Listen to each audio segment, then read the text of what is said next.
அஸ்ஸலாமு அலைக்கும் வரஹ்மத்துல்லாஹி வபரகாத்துஹு. அன்பாத அனைத்து உறவுகளுக்கும் இனிய மதிய வணக்கம்.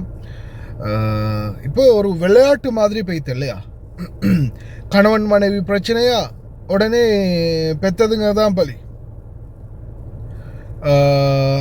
வேறு ஏதாவது பிரச்சனையா ஃபோன் தூக்கலை. இப்போ இதில் நான் இப்போ இந்த வீடியோ வந்து நான் என்னுடைய மற்ற சோஷியல் மீடியா எல்லாத்துலேயுமே ஷேர் பண்ணிக்கிறேன். யூடியூப்பில் இந்த வீடியோ போட முடியாது, குழந்தைகளை இது பண்ணுற வீடியோ வந்து போட முடியாது.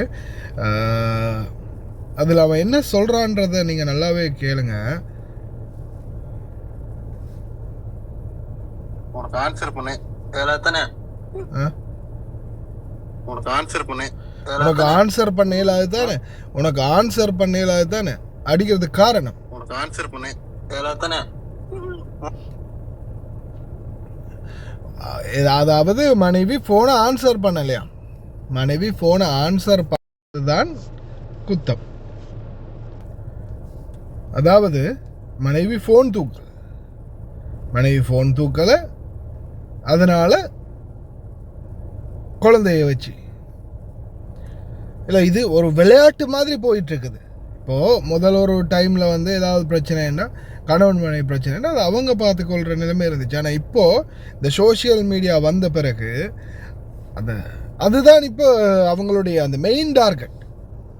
அதாவது இந்த குழந்தைய வந்து ஏதாவது பண்ணினாதான் மனைவியோட பேச முடியும், கணவனோட பேச முடியும் அப்படின்ற நிலைமை உருவாகி இருக்குது. நான் நினைக்கிறேன், நான் எடிட்டிங்கில் போடுறேன், முன்னுக்கு 2 அந்த போஸ்ட் வந்து போட்டிருப்பேன். அதை வந்து எல்லோரும் ஞாபகம் வச்சுக்கோங்க. சிறுவர் பாதுகாப்பு தொடர்பாக தேசிய சிறுவர் பாதுகாப்பு அதிகார சபையின் அக்கறை அப்படின்ற மாதிரி ஒரு இது ஒன்று போட்டிருக்காங்க. 1929 என்ற அவசர இலக்கத்துக்கும் கால் பண்ணலாம் அப்படின்னு தெரிவிச்சிருக்காங்க. அதே மாதிரி தொலைபேசி இலக்கம் கொடுத்துருக்காங்க 0112-778-911. அதே மாதிரி கடைசியில் 12. அடுத்தது தொலை நகல் 0112-778-915. இணையதள முகவரியும் இருக்குது www.childrenprotection@gov.lk. அடுத்தது, இப்போது சாதாரணமாக இந்த மாதிரி ஒரு சம்பவம் நடக்கும்போது சிலர் வந்து அந்த விஷயத்தை தெரியும். எனக்கு வந்து இது தெரியாது, எந்த ஊரில் எந்த ஏரியாவில் இது எங்கே நடந்தது அப்படின்றது எனக்கு தெரியாது. அதனால தான் நான் என்னுடைய சோஷியல் மீடியாவில் மற்ற சகோதரர்களுக்கும் ஷேர் பண்ணேன். என்னுடைய சோஷியல் மீடியாக்களையும் ஒரு சகோதரியும் அதை பற்றி பேசி ஒரு வீடியோ பப்ளிஷ் பண்ணியிருக்காங்க, அதையும் எடுத்து போட்டிருக்கிறேன். இந்த சம்பவமோ இல்லை அந்த ஆட்களையோ தெரியுமானவங்க இருந்தால் உடனே அதுக்குரிய நடவடிக்கைகள் எடுங்க. ஏன்னா சிலர் வந்து சும்மா வீடியோ போட்டுட்டு இருக்கிறாங்க. சில நேரங்களில் இந்த பெற்ற தாயே, இந்த குழந்தையுடைய தாயே வீடியோவை நீங்கள் பப்ளிஷ் பண்ணிவிட்டு சத்தம் இல்லாமல் இருந்துருவீங்க. அது வீடியோ ஷேர் ஆகிட்டு போயிட்டே இருக்கும்.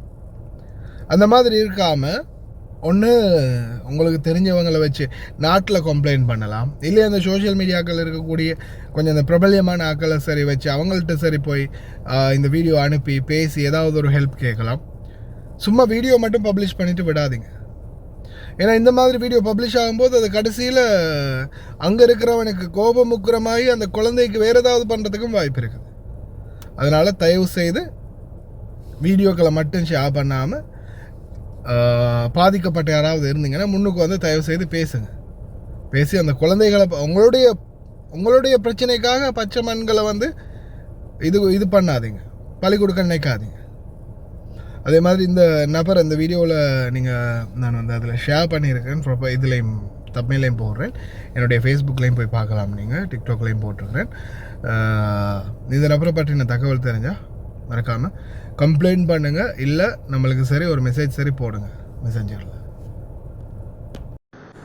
ஹாய் ஃப்ரெண்ட்ஸ், அதாவது நம்ம அந்த 2 வீடியோ போட்டுக்கோம் சரியா. அந்த வீடியோவில் இருக்கிற அண்ணாவோ தம்பியோ 6வது அவரை தெரிஞ்சாக்கள் அவரை பொலிசில் பிடிச்சி கொடுங்க என்று சொன்னால், பிள்ளைகள் இல்லாமல் எத்தனையோ பெற்றோர்மார் பிள்ளைகள் இல்லாமல் இன்றைக்கு கஷ்டப்படுறாங்க. இது அந்த 2 புள்ள குட்டியை வச்சுட்டு அவங்களுக்குள்ள ஏதோ குடும்ப பிரச்சனை. அந்த பிள்ளைகள் என்ன செய்தது? பிள்ளைகளை அடித்து கொடுமை செய்கிறீங்களே, பிள்ளைகள் உங்களுக்கு என்ன செய்த? உங்களோட குடும்ப பிரச்சனை, உங்களோட பிரச்சனை நீங்கள் தனிப்பட்ட முறை நீங்கள் வச்சுருங்க. அந்த புள்ள குட்டிகள் உங்களுக்கு என்ன செய்யுது? இப்படியானவங்களெல்லாம் உலகத்திலே வச்சிருக்கக்கூடாது. யாராக இருந்தாலும் சரிதான். எனக்கு இவங்க யாருன்னு தெரியலை. ஆனால் இந்த சோகரமாக இருந்தாலும் நான் இதே வேளாண் செய்வேன். தயவு செய்து பிள்ளைகளுக்கு இந்த கொடுமை செய்கிறத நிறுத்துங்க. சின்ன பிள்ளைகள் என்ன பாவம் செய்து உங்களுக்கு? உங்களோட குடும்ப பிரச்சனை நீங்கள் கூட குடும்ப புருஷனாச்சு கொஞ்சாதியாச்சு பாருங்க. அந்த புள்ள குட்டியில் என்னடா உங்களுக்கு பாவம் செய்தது? இன்றைக்கு உலகத்தில் எத்தனையோ பெற்றோருங்க பிள்ளை இல்லாமல் தவிக்கிறாங்க இருந்து. உங்களுக்கு வழக்கில்லாட்டி கொடுங்க பிள்ளைகளை. எத்தனையோ தாய்மா இருக்கு, வளர்க்குங்க. இல்லை என்னட்டு தாங்க நான் வளர்க்குறேன். உங்களுக்கெல்லாம் இந்த புள்ள குட்டியில் என்ன பாவம் செய்யுது?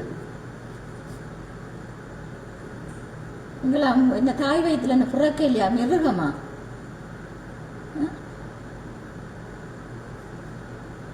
உன்னே இன்னொரு அம்மா 10 மாதம் சுமந்து தான் பெற்றது. அந்த பிள்ளைகளையும் 10 மாதம் சுமந்து தான் பெற்றது. அந்த பிள்ளைகளை அப்படி வச்சுட்டு கொடுமைப்படுத்தினாப்ப உண்ட குடும்பம் உண்ட பிரச்சனை தீர்ந்துருமா? இல்லையே. உனக்கு பிரச்சனைன்னு சொன்னால் நீ உண்ட பிரச்சனையே பாரு. அந்த புள்ள குட்டியில் என்ன பாவம் செய்யுது?